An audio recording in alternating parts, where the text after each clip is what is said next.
Hi, இதுதான் fish disease பற்றின 4வது வீடியோ. இந்த 4வது வீடியோ பார்க்குறீங்க அப்படின்னா இதுக்கு முன்னாடியே ஃபிஷ் டிசீஸஸ் சம்மந்தமான 3 வீடியோ வந்து பப்ளிஷ் பண்ணியிருக்கேன். ஸோ உங்களுடைய ஃபிஷ்ஷுக்கு வந்து ஏதாச்சும் ஒரு நோய் வருது அப்படின்னா இந்த 4 வீடியோ பார்த்தீங்கன்னு வச்சுக்கோங்களேன், அது என்ன நோய், அதை எப்படி கண்டுபிடிக்கிறது, அதை எப்படி வந்து சால்வ் பண்ணுறது, அந்த நோயிலேருந்து உங்கள் ஃபிஷ்ஷை வந்து எப்படி காப்பாற்றுறதுன்றது A to Z எல்லாமே வந்து நான் டீட்டெயிலாக சொல்லியிருக்கேன். இது போக அந்த மெடிசன் நீங்கள் வாங்கணும்னு ஆசைப்படுறீங்க அப்படின்னா அந்த அமேசான் லிங்க்குமே வந்து டிஸ்கிரிப்ஷனில் கொடுத்துருக்கேன். ஸோ அதையும் நீங்கள் யூஸ் பண்ணிக்கோங்க. இந்த வீடியோவில் ஃபஸ்ட்டு பார்க்கக்கூடிய டிசீஸ் பேர் என்ன அப்படின்னா ஸ்விம் பிளாடர் டிஸார்டர் அப்படின்னு சொல்லுவாங்க. ஸ்விம் பிளாடர் அப்படின்றது வந்து மீனோடைய உடம்புல இருக்கக்கூடிய ஒரு பகுதி.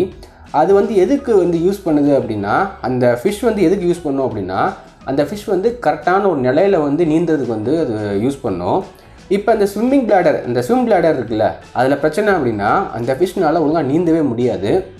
ஒரு சில ஃபிஷ்ஷஸ்லாம் பார்த்தீங்கன்னு வச்சுக்கோங்களேன், நீந்தி போகிறப்ப வயிறு மட்டும் வீங்கி போய் மேலே மிதந்துக்கிட்டே வந்து நீந்திக்கிட்டே போகும். அதெல்லாம் வந்து இந்த பிரச்சனை தான் வந்து காரணம். சரி, இது வந்து எதனால் இந்த மாதிரி வருது அப்படின்னா ஒன்றுமே கிடையாது.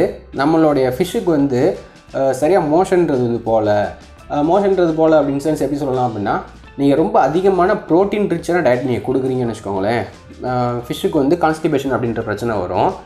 மனுஷங்களுக்கு எந்த மாதிரியான பிரச்சனைகள்லாம் வருமோ அதே மாதிரி மீன்களுக்குமே இந்த மாதிரி பிரச்சனை வருது. இன்னும் சொல்ல போனோம்னு வச்சுக்கோங்களேன், மனுஷங்களுக்கு ஒரு சில பேர் பார்த்தீங்கன்னு வச்சுக்கோங்களேன், வயிறு ரொம்ப ஊதி போயிருக்கும். கேட்டால் வயிற்றில் வந்து கேஸ் வந்து அதிகமாக ஃபார்ம் ஆகுதுலாம் சொல்லுவாங்கள்ல, அதே மாதிரி தான் இதுக்கும் மீனுக்கும் அதே மாதிரி கான்ஸ்டிபேஷன்ற பிரச்சனை வரும். அது உடம்புல வந்து அதிகப்படியான காற்றுன்றது உருவாகி அந்த மீனால் வந்து ஒழுங்காக ஸ்விம் பண்ண முடியாது. இது போக இன்னொரு விஷயம் வந்து என்ன ரீசனாக இருக்கும் அப்படின்னா ஏர் கல்பிங் அப்படின்னு சொல்லுவாங்க. அதாவது மீன் சாப்பாடு சாப்பிட்றப்ப அந்த மீன் உணவோடு சேர்த்து அந்த காற்றையும் சேர்த்து முழுங்கிடும். அப்போ காற்றையும் சேர்த்து முழுங்கிருச்சு அப்படின்னா அந்த ஸ்விம் பிளாடர் டிஸார்டர் அப்படின்றது வந்து வரும். ஸோ இது வந்து மேக்ஸிமம் நிறைய ஃபிஷ்ஷில் வந்து வராது. ஒரு சில ஃபேன்சி ஃபிஷ்ஷஸ்க்கு வந்து நம்ம நிறைய பார்க்க முடியும். அதில் முக்கியமாக இந்த ஒராண்டா ஃபிஷ்ஷு, கோல்டு ஃபிஷ்ஷு, ஃபேன்டெயிலு, இந்த மாதிரி வயிறு கொஞ்சம் பெருசாக இருக்கக்கூடிய மீன்களுக்கு வந்து நம்ம நிறையா பார்க்க முடியும். ஃப்ளவர் ஹார்னுக்கெலாம் வந்து நம்ம நிறைய பேர் வந்து கேள்விப்பட்டிருப்போம், ஒரு சில பேர் நம்ம பார்க்கவும் செஞ்சுருப்போம். இந்த ஸ்விம் பிளாடர் டிசீஸ் அப்படின்றது, இந்த ஸ்விம் பிளாடர் டிஸார்டர் அப்படின்றது வந்து நம்ம எக்ஸ்பீரியன்ஸ் பண்ண ஒரு விஷயமாகவே இருக்கும். சரி, ஓகே ப்ரோ, இது வந்திருக்கு அப்படின்றத எப்படி ஐடென்டிஃபை பண்ணலான்னு கேட்டிங்க அப்படின்னா ரொம்பவுமே சிம்பிள் தான். உங்களோட ஃபிஷ் இருக்குல்ல, அது ஸ்ட்ரெயிட்டாக நீந்தாமல் குப்பரக்கா ஒன்று நீந்தோம், இல்லை அப்படின்னா அது நீந்துறதுல வந்து ஒரு ஸ்விம்மிங் பேட்டர்ன் அப்படின்றதே வந்து இருக்காது. அதாவது இர்ரெகுலராக ஸ்விம் பண்ணும். திடீர்னு பார்த்தா வேகமாக போகும், திடீர்னு அப்படியே ஸ்லோவாகி அப்படியே மேலே மெதுவாக மிதக்கும், திருப்பி வேகமாக கீழே இறங்கும், திருப்பி அப்படியே மேலே கொஞ்சம் கொஞ்சமாக மேலே வரும். இது எதனால் அப்படின்னா அந்த மீனோட வயிற்றில் வந்து அதிகப்படியான காற்றுன்றது சேர்ந்துருக்கும். காற்று ஆட்டோமேட்டிக்காக என்ன பண்ணும் அப்படின்னா அந்த மீனை வந்து அடியில் வந்து தண்ணிக்கு அடியில் இருக்க விடாது, தண்ணிக்கு மேலே கொண்டு வந்து விட்டுக்கிட்டே இருக்கும். இதை வந்து நான் ரொம்ப சிம்பிளாக சொல்கிறேன். ஃபஸ்ட் டைம் நம்ம நீச்சல் கற்றுக்க போகிறோம்னு வச்சுக்கோங்களேன், நம்ம என்ன பண்ணுவோம் அப்படின்னா அந்த டயர் இருக்குல்ல, டயர்னு சொல்கிற டியூப் இருக்குல்ல, டியூப்பில் வந்து காற்றை ஃபுல்லாக ரொப்பி அதுலேருந்து நம்ம நடுவில் நம்ம சுற்றி போட்டுக்கிட்டு அதுக்கப்புறம் நம்ம தண்ணிக்குள்ளே குதிப்போம். அந்த மாதிரி குதிக்கிறதுலாம் என்ன ஆகும் அப்படின்னா நம்ம வந்து தண்ணிக்குள்ளே வந்து முங்க மாட்டோம். இதே விஷயம் தான் வந்து அந்த மீனுக்கும் வரும். ஸோ மீனோட வயிற்றில் வந்து அதிகப்படியான காற்று சேர்ந்ததுனால அந்த மீன் வந்து அடியில் தங்காது மேலே வந்துக்கிட்டே இருக்கும். சரி, மேலே தானே வரப்போகுது, இதில் என்ன அவ்வளோ பெரிய பிரச்சனைன்னு கேட்டிங்க அப்படின்னா மீனுக்கு ஆக்சுவலாக அது பிரச்சனை தான். ஏன்னா மீனுன்றது வந்து தண்ணிக்குள்ளே தான் இருக்கணுமே தவிர தண்ணிக்கு மேலே இருக்கக்கூடாது. ஸோ அதனால அந்த மீனோடைய உடம்புன்றது வந்து கொஞ்சம் கொஞ்சமாக வந்து அழுகி போய் நார ஆரம்பிச்சிடும். அதனாலே வந்து இந்த மீனோடைய இறப்பு அப்படின்றது வந்து ரொம்ப சீக்கிரம் வந்துடும். சரி, ஓகே ப்ரோ, இது வந்து வந்துருச்சு. இப்போ நீங்கள் வந்து சொல்லிட்டீங்க, ஒன்று கான்ஸ்டிபேஷன், அதாவது அந்த மீனுக்கு வந்து ஒழுங்காக மோஷன் போகல அப்படின்னா அந்த பிரச்சனை வரலான்னு சொன்னீங்க. ரெண்டாவது வந்து ஏர் கல்பிங் அப்படின்னு சொல்லியிருந்தீங்க. இது போக வந்து வேறு ஏதாவது ரீசன் இருக்கா அப்படின்னு கேட்டால் இருக்குது. ஆனால் 90% வந்து கான்ஸ்டிபேஷனோ இல்லை ஏர் கல்பிங்னால தான் வரும். ஒரு சில நேரம் பார்த்தீங்கன்னு வச்சுக்கோங்களேன், இந்த பாக்டீரியல் இன்ஃபெக்ஷனாலேயோ இல்லை ஃபங்கல் இன்ஃபெக்ஷனாலேயோ கூட ஒரு சில நேரம் வந்து வர சான்சஸ் நிறையா இருக்குது. சரி, ஓகே ப்ரோ, இப்போ இந்த நோயின்றது வந்துருச்சு, இதனால் வந்து வேறு ஏதாவது ஆர்கன்ஸ்ன்றது அஃபெக்ட் ஆகுமான்னு கேட்டிங்க அப்படின்னா கிட்னி, லிவர், இது எல்லாமே வந்து சேர்ந்தாப்பில் வந்து அஃபெக்ட் ஆக சான்சஸ் நிறையா இருக்குது. ஸோ இது ஸ்டார்டிங்லேயே வந்து நீங்கள் கண்டுபிடிச்சி அது எதனால் வருது அப்படின்றத நீங்கள் ஃபஸ்ட் ஐடென்டிஃபை பண்ணணும். இப்போ உங்கள் ஃபிஷ் வந்து சரியாக மோஷன் போகல அப்படின்னா நீங்கள் ப்ரோட்டீன் ரிச்சான ஃபுட் இருக்குது பார்த்தீங்களா, அதை கம்மி பண்ணணும். அடுத்ததாக ஃபங்கல் இன்ஃபெக்ஷனு, பாக்டீரியல் இன்ஃபெக்ஷன்லாம் இருக்குது அப்படின்னா அதுக்கு தேவையான மெடிக்கேஷன் அப்படின்றத நீங்கள் வந்து கொடுக்கணும். இல்லை ஏர் கல்பிங், அதாவது சாப்பாடு சாப்பிட்றப்ப என்ன பண்ணும் அப்படின்னா மீன் வந்து காற்றை சேர்த்தாப்புல முழுங்கிடுது அப்படின்னா நீங்கள் என்ன பண்ணணும் அப்படின்னா இந்த மீனோட சாப்பாடு இருக்குல்ல, அந்த பெல்லட்ஸு ஃப்ளேக்ஸ் இருக்குல்ல, அது தண்ணி நல்லா ஊற வச்சு அதுக்கப்புறம் தொட்டியில் ஊற்றி போட்டிங்கன்னு வச்சுக்கோங்களேன், மேக்ஸிமம் மீன் வந்து இந்த ஏர் கல்பிங் அப்படின்ற பிரச்சனையிலேருந்து விடுபட்டோம். சரி ஓகே ப்ரோ, இப்போ என்னோடய மீனுக்கு வந்து இந்த பிரச்சனை வந்துருச்சு, இதில் வந்து நான் எப்படி என் மீனை காப்பாற்றுறதுன்னு கேட்டிங்க அப்படின்னா ரொம்பவே சிம்பிள் தான். வாட்டர் சேஞ்ச் அப்படின்றது வந்து ரெகுலராக பண்ணுங்கள். ஒவ்வொரு 2 நாளைக்கு ஒரு தடவை இல்லை ஒரு நாளைக்கு ஒரு நாளும் வந்து வாட்டர் சேஞ்ச் அப்படின்றது வந்து பண்ணுங்கள். ஒரு 25% வாட்டர் சேஞ்ச் பண்ணாலே போதுமானது தான். இது போக வந்து வாட்டரோட pH லெவலு, வாட்டரோட டெம்பரேச்சரு இதெல்லாமே வந்து கொஞ்சம் ரெகுலராக மெயின்டைன் பண்ணணும். இது போக வந்து நீங்கள் என்ன பண்ணலாம் அப்படின்னா ரொம்ப ரொம்ப முக்கியமான விஷயம், உங்களுடைய மீனுக்கு வந்து அடுத்த 48 மணி நேரத்துக்கு நீங்கள் சாப்பாடே போடக்கூடாது. சாப்பாடே போடாமல் இருந்தீங்க அப்படின்னாலே ஓரளவுக்கு மீனுக்கு வந்து இந்த பிரச்சனை அப்படின்றது வந்து சரியாக போயிடும். அது முக்கியமாக கான்ஸ்டிபேஷன்லாம் வந்து இருந்துச்சு அப்படின்னா மேக்ஸிமம் வந்து சரியாக போயிடும். இது போக இன்னும் வந்து பிரச்சனை உங்களுக்கு வந்து இருந்துகிட்டே இருக்குது அப்படின்னா அக்வாரியம் சால்ட் ஆட் பண்ணுங்கள். அதுமாதிரி பூரான் 2 அப்படின்ற இந்த மெடிக்கேஷனை நீங்கள் ஆட் பண்ணலாம். ஸோ இது 2 ப்ராடக்ட்டுக்கான லிங்க்குமே வந்து டிஸ்கிரிப்ஷனில் கொடுக்குறேன், தேவைன்றவங்க யூஸ் பண்ணிக்கோங்க. சரி ஓகே ப்ரோ, இப்போ இந்த மீனுக்கு வந்து இது மட்டும் பண்ணால் போதுமா அப்படின்னு கேட்டிங்க அப்படின்னா ஆஸ் யூஷுவல் நான் எப்பயும் சொல்கிறது தான், மீனுக்கு நல்லா சத்தான சாப்பாடு கொடுக்கணும். அந்த ஃபுட்டோட வெரைட்டி அப்படின்றது வந்து கலந்து கொடுக்கணும். அதாவது ஃபுல் அண்ட் ஃபுல்லாக ப்ரோட்டீன் ரிச்சான ஃபுட்டாக கொடுத்து மீனை வந்து இந்த மாதிரி கான்ஸ்டிபேஷன் இந்த மாதிரி பிரச்சனைக்கு வந்து உள்ளாக்கிடக்கூடாது. ஆனால் அதே மாதிரி ரொம்ப ரொம்ப சீப்பான ஃபுட்டு போட்டு மீனை வந்து ஒன்றுமே அது உடம்புல சத்தே இல்லாமல் வந்து சாவடிக்கவும் கூடாது. கலந்து கொடுக்கணும். ஒரு நாள் வந்து பிளட் பாம் கொடுக்குறோமா, அதுக்கு அடுத்த நாள் என்ன பண்ணலாம் அப்படின்னா பெல்லட்ஸ் கொடுக்கணும். இந்த பெல்லட்ஸ் கொடுக்குறீங்களா, அதுக்கு அடுத்த நாள் வெறும் பீன்ஸ் மட்டும் கொடுக்கணும். ஒரு நாள் வந்து மீனுக்கு சாப்பாடு போடாமல் ஃபுல் அண்ட் ஃபுல்லாக ஒரு 24 மணி நேரம் வந்து அந்த மீனுக்கு சாப்பாடே போடாமல் இருக்கணும். ஸோ இப்படிலாம் நீங்கள் இருக்கிறப்ப என்ன ஆகும் அப்படின்னா இந்த மீனுக்கு வந்து ஆட்டோமேட்டிக்காக அதோடைய ஜீரண சக்தி அப்படின்றது வந்து நல்லா ரீட்டைன் ஆகும். இது போக பார்த்தீங்க அப்படின்னா ஃப்ரோசன் ஃபுட்டு, ட்ரை ஃபுட்டு இந்த மாதிரி இருக்கக்கூடிய எந்த ஃபுட்டுனாலும் நீங்கள் வந்து கொடுக்கலாம். அது வந்து ஸ்பெசிஃபிக்காக இதுதான் கொடுக்கணும், இது கொடுக்கக்கூடாதுலாம் கிடையாது, எந்த ஃபுட்டு வேணால் கொடுக்கலாம். ஆனால் நான் சொன்ன இந்த ஒரு சில ஸ்டெப்ஸ் மட்டும் ஃபாலோ பண்ணி அப்படின்னா இந்த பிரச்சனை அப்படின்றது வந்து உங்களோட ஃபிஷ்லேருந்து கண்டிப்பாக வந்து சரியாக போயிடும். இப்போ நம்ம ரெண்டாவது பார்க்கக்கூடிய நோய் பேர் என்ன அப்படின்னா அல்சர் அப்படின்னு சொல்லுவாங்க. ஹியூமன்ஸுக்கு எப்படி அல்சர் அப்படின்றது வந்து பெரிய ஒரு கடுப்பான விஷயமோ அதே மாதிரி மீனுக்கும் அதே தான். இது பார்த்தீங்கன்னு வச்சுக்கோங்களேன், யூஸ்வலாக இந்த கோல்டு ஃபிஷ்ஷு இல்லை அப்படின்னா ஃபேன்டைலு, டெலஸ்கோப்பு அந்த வெரைட்டியில் இருக்கக்கூடிய ஃபிஷ்ஷஸ், இந்த மாதிரி ஃபிஷ்ஷஸ் தான் வந்து அதிகம் அஃபெக்ட் பண்ணும். இது வந்து ஆக்சுவலாக என்னென்னு பார்த்தீங்க அப்படின்னா ரொம்பவே சிம்பிளான ஒரு விஷயம் தான். உடம்பு மேலே புண்ணு இருக்கும்ல, இந்த புண்ணு அப்படியே ஆறாமலே இருந்து அப்படி இருக்கும், அதுதான் வந்து அல்சர் அப்படின்னு சொல்லுவாங்க. இது வந்து ஒரு மனுஷனோட வயிற்றில் வரும், இது மீனோட உடம்புக்கு மேலேயும் வரும். இது மேஜராக பார்த்தீங்கன்னு வச்சுக்கோங்களேன் கோல்டு வாட்டர் ஃபிஷ்ஷஸ்ன்னு சொல்லுவாங்க. அதாவது எந்தெந்த மீன்லாம் வந்து கொஞ்சம் சில்லுன்னு இருக்கக்கூடிய தண்ணியிலலாம் இருக்கும் அந்த மீன்லாம் வந்து மேக்ஸிமம் இது வந்து அஃபெக்ட் பண்ணுது. இது வந்து எதனால் வரலாம் அப்படின்னா மீனோட உடம்புல ஏதாவது காயம்பட்டு இருந்துச்சு அப்படின்னா வரும், இல்லை பாக்டீரியல் இல்லை ஃபங்கல் இல்லை வைரல் இன்ஃபெக்ஷன் ஏதாச்சும் வந்து வந்துருந்துச்சு அப்படின்னா அதனால வரும். பாரசைட் வந்து இது மீனோட உடம்புல இருக்குது அப்படின்னா அதனால வரும். இல்லை அப்படின்னா வாட்டரோட குவாலிட்டி அப்படின்றது ரொம்ப மோசமாக இருக்குது அப்படின்னா அதனால வரும். தண்ணியில் இருக்கக்கூடிய அமோனியா, நைட்ரேட்டு இதெல்லாம் வந்து சரியாக பேலன்ஸ் ஆகாமல் ஒன்று ரொம்ப கூடையோ இல்லை ரொம்ப கம்மியாகவோ இருந்துச்சு அப்படின்னா அதனாலேயும் வரும். முக்கியமாக அமோனியாவோடைய லெவல் அப்படின்றது அதிகம் இருந்துச்சுன்னா கண்டிப்பாக வரும்.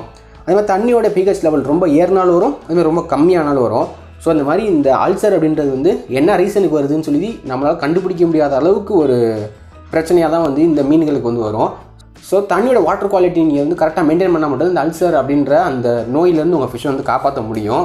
சரி ஓகே ப்ரோ, இப்போ என்னோடய ஃபிஷ்ஷுக்கு அல்சர் வந்துருச்சு, இதை நான் எப்படி குணப்படுத்தலாம் அப்படின்னா டேங்கில் இருக்கக்கூடிய தண்ணியை வந்து டெய்லி சேஞ்ச் பண்ணுங்கள், இல்லை ஒரு நாள் டு ஒரு நாள் சேஞ்ச் பண்ணுங்கள். அதுவும் partial water change 30 to 50% water change, இல்லை அப்படின்னா 30 to 75% வரைக்கும் வாட்டர் சேஞ்ச் அப்படின்றது பண்ணலாம். அது வந்து ரொம்ப ரொம்ப நல்ல ஒரு ஹெல்த்தியான ஒரு என்வரான்மெண்ட் அப்படின்றது வந்து ஃபிஷ்ஷுக்கு கொடுக்கும். அதே மாதிரி நீங்கள் தண்ணி சேஞ்ச் பண்ணுறீங்கல்ல, அந்த சேஞ்ச் பண்ணக்கூடிய தண்ணியில் வந்து pH level, ammonia level, nitrate level இதெல்லாம் வந்து கொஞ்சம் செக் பண்ணிவிட்டு அதுக்கப்புறம் யூஸ் பண்ணணும். ஒரு சில பேரோட வீட்டில் பார்த்தீங்கன்னு வச்சுக்கோங்களேன் உப்பு தன்மை அப்படின்றது ரொம்ப அதிகமாக இருக்கும். ஸோ அந்த மாதிரிலாம் நீங்கள் வந்து மீனுக்கு தண்ணி ஊற்றுறீங்க அப்படின்னா அந்த மாதிரி மேக்ஸிமம் தவிர்க்கிறது நல்லது. மீன் வந்து பார்த்தீங்கன்னு வச்சுக்கோங்களேன் ஒன்று உப்பு தண்ணியில் வளரும், உப்பு தண்ணி அப்படின்னா கடல் தண்ணியில் வரும், கொஞ்சம் சால்ட்டியான தண்ணியில் இருக்கும், அதாவது இருக்கவே இருக்காது அப்படின்னு சொல்ல மாட்டேன், இருக்கும். ஆனால் நம்ம வளர்க்கக்கூடிய ஃபிஷ்ஷஸ் எல்லாமே வந்து நல்ல தண்ணியில் வளரக்கூடிய மீன்கள். நல்ல தண்ணியில் வளருது அப்படின்னா அதோடைய உப்பு கண்டென்ட் அப்படின்றது வந்து கொஞ்சம் மிதமான அளவு தான் இருக்குமே தவிர ரொம்ப அதிகமாக இருக்கக்கூடாது அப்படின்றத நீங்கள் தெரிஞ்சுக்கணும். இப்போ இந்த அல்சர் க்யூர் பண்ணுறதுக்கான வழி என்னன்னு கேட்டிங்க அப்படின்னா இதுக்கு வந்து மெலாஃபெக்ஸ்ன்னு சொல்லிட்டு ஒரு மெடிசன் இருக்குது, அதை யூஸ் பண்ணணும். அதே மாதிரி அக்வாரியம் சால்ட் ஆட் பண்ணுறது வந்து ஒரு நல்ல ஒரு சொல்யூஷனாக இருக்கும். ஸோ இந்த 2 விஷயம் நீங்கள் ஆட் பண்ணுறப்பே வந்து மேக்ஸிமம் அல்சர் அப்படின்றது வந்து குணமாயிரும். இல்லை என்னோடய ஃபிஷ்ஷுக்கு வந்து அல்சர்ன்றது குணமாகவே இல்லை அப்படின்னா நீங்கள் வந்து என்ன பண்ணலாம் அப்படின்னா உங்களோட ஃபிஷ்ஷுக்கு வந்து ஸ்பெஷல் ட்ரீட்மெண்ட்டாக நீங்கள் வந்து பாக்டீரியல் மெடிசனு இல்லை ஃபங்கல் மெடிசனு இந்த மாதிரி நீங்கள் வந்து கொடுக்கலாம். இப்போ நான் சொன்னல அக்வாரியம் சால்ட் ஆட் பண்ணுறதுலேயே வந்து மேக்ஸிமம் வந்து பிரச்சனை சரியாயிரும். அதுக்கு மீறியும் பிரச்சனை இருந்துச்சு அப்படின்னா மெலாஃபெக்ஸ்னு சொல்லி சொல்கிறேன்ல, இந்த மெடிசன் யூஸ் பண்ணுறப்ப கண்டிப்பாக 90% இல்லை 80% சால்வ் ஆயிரும். ஒரு சில பேருக்கு சால்வ் ஆகாத பட்சத்தில் தான் நீங்கள் வந்து பாக்டீரியல் மெடிசனு, வைரல் மெடிசனு இந்த மாதிரியான மெடிசன்லாம் நீங்கள் வந்து உங்கள் ஃபிஷ்ஷுக்கு வாங்கி ஊற்றுற மாதிரி இருக்கும். ஓகே, வீடியோட கடைசி பார்ட்டுக்கு வந்துட்டோம். இதில் பார்த்தீங்கன்னு வச்சுக்கோங்களேன், கடைசியாக நான் பார்க்க போகிற ஒரு நோய் பேர் என்ன அப்படின்னா வெல்வெட். நீங்கள் வந்து வெல்வெட் அப்படி கேட்டோடனே மீன் வந்து பார்க்க ரொம்ப அழகாக இருக்குமோ அப்படிலாம் நினைக்காதீங்க. இந்த வெல்வெட் அப்படின்றது வந்து மேலே வந்து வெள்ளை வெள்ளையாக ஒரு மாதிரி பஞ்சு வச்சு அமுக்கின இந்த மாதிரி இருக்கும், அந்த மாதிரி இருக்கும். இது வந்து எப்படி சொல்லணும்னா வெள்ளை வெள்ளையான ஸ்பாட்ஸு, லைட்டான எல்லோ கலரில் அங்கங்கே உடம்பு ஃபுல்லாக அப்படியே ஒரு மாதிரியான ஒரு லுக்கில் வந்து அந்த ஃபிஷ்ஷுன்றது இருக்கும். இது வந்து ஒரு மாதிரி ரஸ்டியான ஒரு லுக்கில் இருக்கும். ரஸ்டி அப்படின்னா லைட்டான ஒரு ப்ரௌனிஷ் கலரு, லைட்டான ஒரு கோல்டு கலரு, இந்த மாதிரியான ஒரு கலரில் வந்து ஃபிஷ்ஷோடைய மேல் பகுதியில் வந்து நம்ம பார்க்க முடியும். இந்த மாதிரிலாம் இருந்துச்சு அப்படின்னா அது வெல்வெட்டாக இருக்கலாம். இந்த நோய் வந்துச்சு அப்படின்னா உங்கள் ஃபிஷ்ஷோடைய கலர் வந்து 100% வந்து சேஞ்ச் ஆகுமா அப்படின்னு கேட்டிங்க அப்படின்னா, உங்கள் ஃபிஷ்ஷோடைய கலர் இப்போ வெள்ளை கலரில் இருக்கக்கூடிய ஒயிட் மாலி வந்து லைட்டான ஒரு எல்லோஷ் தெரிஞ்சுன்னு வச்சுக்கோங்களேன். நம்ம என்ன நினைப்போம், சரி தண்ணி ஏதோ வந்து கொஞ்சம் கருப்பாக இருக்குது அப்படின்னு நினைப்போம். ஆனால் நிஜத்தில் வந்து அது வெல்வெட் நோயாக இருக்கும். ஸோ அதை நான் சொல்ல வரேன். இந்த நோய் வந்துச்சுன்னு வச்சுக்கோங்களேன், உங்கள் ஃபிஷ்ஷோட கில்ஸ் இருக்குல்ல, சைடில் இருக்க அந்த கில்ஸு அது வந்து பயங்கரமாக வந்து மூவ் பண்ணும். அதாவது தண்ணி வந்து அதிகமாக சக் பண்ணி அதிகமாக ஆக்சிஜன் எடுக்கும். அந்த மீனோட இந்த ப்ரீத்திங் அப்படின்றது வந்து ரொம்ப இர்ரெகுலராக இருக்கும். அடுத்ததாக பார்த்தீங்கன்னு வச்சுக்கோங்களேன், இந்த நோய் வந்த மீன் என்ன பண்ணும் அப்படின்னா, மீனோடைய தொட்டி ஓரம் எங்கேயா நான் சொரப்பாக இருக்குன்னு வச்சுக்கோங்களேன், மீனோட உடம்பு போய் அதை தேய்ச்சிருக்கும். இது கேட்டால் கொஞ்சம் பரிச்சயமான மாதிரி இருக்கும், உண்மைதான். அப்படின்ற இந்த நோய் வந்துச்சு அப்படின்னாலும் இதே மாதிரியான ஒரு சிம்டம் அப்படின்றது கொடுக்கும். அதே தான் வெல்வெட்டுக்கும் அதே மாதிரியான சிம்டம் அப்படின்றது தான் கொடுக்கும். இது வந்து கொஞ்சம் கொஞ்சமாக நம்ம வந்து இந்த ப்ராக்ரஸ் அப்படின்றத வந்து கண்டுபிடிக்க முடியும். அது எப்படி நம்ம பார்க்கலாம் அப்படின்னா, ஃபிஷ்ஷோட கலர் அப்படின்றது கொஞ்சம் கொஞ்சமாக சேஞ்ச் ஆகும். மீன் வந்து ரொம்ப டயர்டாகும். மீனோடைய சைஸ் அப்படின்றது ரொம்ப குறையும். மீனோடைய அந்த ப்ரீத்திங் அந்த பேட்டர்ன் அப்படின்றது ரொம்ப இர்ரெகுலராக இருக்கும். ஒரு நேரம் பார்த்தா ஓவரில் அது பாட்டுக்கு போய் உட்காந்து கிடக்கும். ஸோ இந்த மாதிரியான விஷயங்கள்லாம் வந்து நம்ம காமனாக பார்க்க முடியும். அதுக்கடுத்ததாக பார்த்தீங்கன்னு வச்சுக்கோங்களேன், இதுக்கான ரெமடி, அதாவது இந்த ஃபிஷ்ஷுக்கு இந்த நோய் வந்துருச்சு அப்படின்னா நம்ம மீன் எப்படி காப்பாற்றுறதுன்னு கேட்டிங்க அப்படின்னா, வாட்டரோட டெம்பரேச்சர் வந்து 29 டிகிரிக்கு வந்து அதிகப்படுத்திக்கணும். அதுக்கடுத்ததாக பார்த்தீங்க அப்படின்னா ஆஸ் யூஷுவல் வாட்டர் சேஞ்ச் அப்படின்றது வந்து ரெகுலராக பண்ணணும். 50 to 70% இல்லை 30 to 50% வந்து வாட்டர் சேஞ்ச் அப்படின்றது பண்ணிக்கலாம். இது போக அக்வாரியம் சால்ட் அப்படின்றது வந்து கண்டிப்பாக ஆட் பண்ணணும். அதேமாதிரி அக்வாரியம் சால்ட் ஆட் பண்ணுறதுல வந்து ரொம்ப அதிகமாக ஆட் பண்ணிடக்கூடாது. ரொம்ப அதிகம் ஆட் பண்ணிங்க அப்படின்னா அதுவே வந்து மீனுக்கு வந்து பிரச்சனையை உண்டாக்கிடும். ஸோ உங்கள் மீனால் தாங்கக்கூடிய அளவுக்கு வந்து நீங்கள் ஆட் பண்ணணும். அதாவது எத்தனை லிட்டர் தண்ணிக்கு வந்து இத்தனை ஸ்பூன்ஸ் சால்ட்டு போடலாம் அப்படின்னு சொல்லி கொடுத்துருப்பாங்க. ஸ்பூன்னா வந்து இத்தனை கிராம்னு சொல்லி கணக்கு இருக்குது. அத்தனை கிராம் சால்ட்டு நீங்கள் வந்து உங்கள் மீனுக்கு போட்டிங்க அப்படின்னா கரெக்டான ஒரு ரெமெடி அப்படின்றது வந்து கிடைக்கும். இதெல்லாம் போக கார்பன் ஃபில்ட்ரேஷன் அப்படின்றது வந்து கண்டிப்பாக அவாய்ட் பண்ணணும். ஏன்னா அதெல்லாம் நீங்கள் போட்டிருந்தீங்க அப்படின்னா அந்த நோய் இருக்குல்ல, அது வந்து கார்பன் ஃபில்டரில் உட்காரும், இல்லை அப்படின்னா சப்மர்சிபிள் மோட்டரில் உட்காரும். ஸோ இந்த மாதிரி அந்த வந்து திரும்ப ரொட்டேஷனில் வந்து அந்த டேங்க் விட்டு வெளியே போகவே போகாது. அந்த வெல்வெட் நோய் அப்படின்றது வந்து கண்டிப்பாக டேங்க்குள்ளே இருக்கும். இதெல்லாம் போக வாட்டர் கண்டிஷன் நான் சொன்ன மாதிரி ஏற்கனவே வாட்டரோட pH level, ammonia level, nitrite level இந்த மாதிரி இருக்கக்கூடிய எல்லாத்தையும் நீங்கள் வந்து கரெக்டாக மெயின்டைன் பண்ணணும். அதெல்லாம் மெயின்டைன் பண்ணிங்க அப்படின்னா தான் வந்து நீங்கள் கொடுக்கக்கூடிய மெடிக்கேஷனுக்குமே வந்து ரொம்ப யூஸ்ஃபுல்லாக இருக்கும். யூஸ்வலாக அக்வாரியம் சால்ட்லேயே வந்து சரியாக போயிடும் இந்த நோயின்றது வந்து. ஆனால் அப்படி சரியாக போகாதவங்களுக்கு வந்து அக்ரிஃபேலமைன் அப்படின்னு சொல்லிட்டு ஒரு மெடிசன் ஒன்று வந்து நான் கொடுக்குறேன். அந்த மெடிசன் வந்து இந்த வீடியோ டிஸ்கிரிப்ஷன் கீழே நான் கொடுத்துருக்கேன். ஸோ டிஸ்கிரிப்ஷன் கிளிக் பண்ணிங்கன்னு வச்சுக்கோங்களேன், இந்த மெடிசன் வந்து இருக்கும். ஸோ அந்த லிங்கை கிளிக் பண்ணிங்க அப்படின்னா நீங்கள் அமேசான் பேஜில் போய் நீங்கள் வந்து இந்த மெடிசன் அப்படின்றத வாங்கிக்கலாம். இந்த 4 வீடியோ நீங்கள் கண்டினியூஸாக பார்த்துருந்தீங்கன்னு வச்சுக்கோங்களேன், உங்கள் மீனுக்கு என்ன விதமான நோயின்றது கண்டிப்பாக கண்டுபிடிச்சிருக்க முடியும் அப்படின்னு சொல்லி நம்புகிறேன். ஓகே, இதே போல் உங்களுக்கு வேறு ஏதாவது டவுட்ஸ் இருக்குது அப்படின்னா கமெண்ட்ஸில் தெரியப்படுத்துங்க. நம்ம சேனலில் மறக்காமல் சப்ஸ்கிரைப் பண்ணுங்கள். இதே போல் இன்னொரு வீடியோவில் மீட் பண்ணுறேன். பை.